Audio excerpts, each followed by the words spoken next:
So tonight's about the voice of the students. Tonight's about looking into a window for next year and kind of seeing what the potentials are, what the candidates are, what they hope to accomplish, and if that's something that you're cool with and that's something that you want to see happen on this campus. Because there's a lot of good ideas out there and a lot of good candidates. And so this is your opportunity to look into the window of next year and say, what do I want to see happen at George Fox in the 2015-16 school year? It's also a really good time to ask questions. We are going to have an open Q&A time with the candidates, and you'll be able to ask them anything you want. You can address one candidate, you can address multiple candidates, and so you can free feel to do that. And it's the time to just to influence the future you want to see. Because like I said, there's a lot of different avenues we can go down, and I'm sure you have a picture of what you would like Fox to be like, and this is your chance to make that happen. So as we head to into this time, I want to keep those things in mind, and then also just keep in mind that we've seen a lot of successes and a lot of challenges this year. As we kind of talk about where we've been, we've faced some awesome things, we've faced some difficult things. And so I think when we come into this night, there's all these candidates, there's all these really good ideas floating around. And that's how I was last year, sitting up here at elections night. I had a lot of big ideas on what I wanted to see happen, and I had this picture in my head of what God was going to do on campus. And if there's one thing I learned from my brother, who was the president last year. He said, your version of great things can be way different than God's. And so I think coming into this year, I had this idea, and I was at elections night, and I was like, we're going to change George Fox. And that's great, and those are good ideas, but that wasn't necessarily what happened. And what I found is that what my version this year was going to be like was way different than what God's version was. And so we entered as a team this August with some great ideas, and we were like, okay, we're going to get a mission statement for this year. And so our mission statement was to foster a Christ-centered community where students are known by providing a place to belong, creating shared experiences, and empowering the student voice. And so everything we were going to do this year was going to fit into those three things. And so here it was written out in explainable terms, and so I'm just going to go through each of those things and kind of explain how I think that we've hit some of those marks, and how I think we haven't hit some of those marks. But I think the reason we should care about this and how you should care about this is that ASC is the voice for you.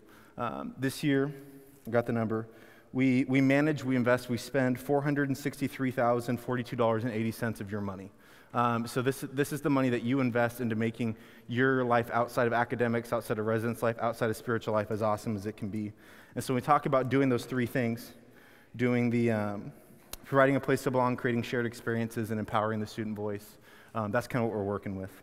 And so the first one is fostering a Christ-centered community where students are known.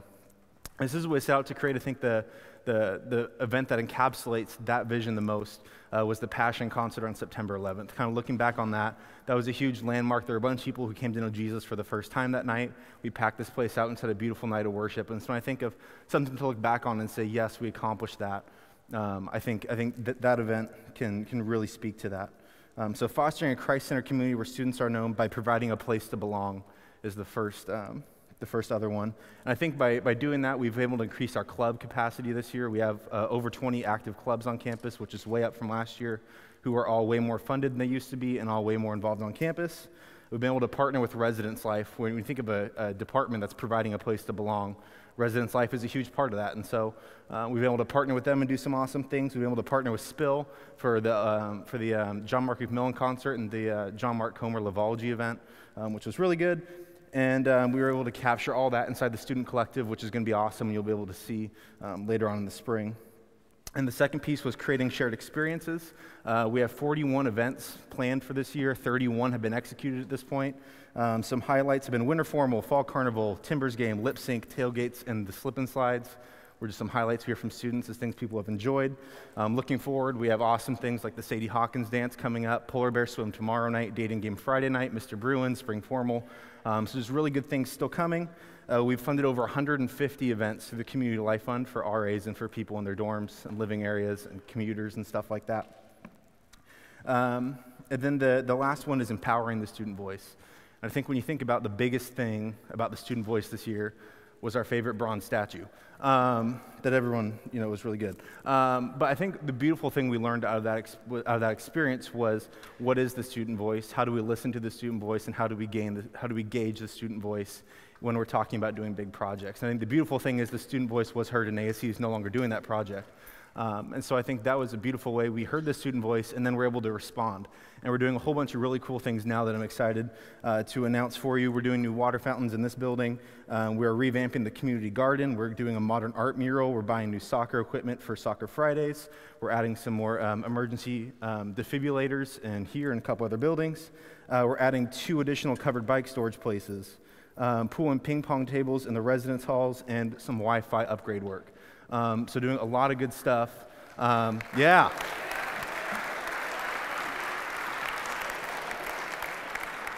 So that in total is allocated for $29,000, and we still have a lot of room to play with and keep doing some awesome things. And so you'll see those start going into effect over the spring semester. Yeah, and so I'd say the advocacy pieces are the last one. Last semester we were able to accomplish extended library hours. We were able to accomplish keeping the Bruin Den open late at night. We were able to accomplish speaking into the plans for the new dorm hall, the new dining hall, the bridge, and as well as the new student activity center coming in a couple of years. And we're also able to do some advocacy on behalf of seniors this year and get commencement into 1 graduation, which is really exciting. So, yeah, just kind of as we look toward the future in this night, we realize that these are the kind of things that ASC do, and we realize that we're making investments now that will benefit George Fox 5-10 years from now. And so these people that we're electing in this season are going to be a big piece of that. And so I guess the question that I'm going to ask you is, what do we want to be about as a campus? And next year and in the year after, what do we want to be known as the George Fox community? Do we want to be known as a place that's honoring Jesus and the place that's pushing the boundaries and pushing forward to benefit student lives?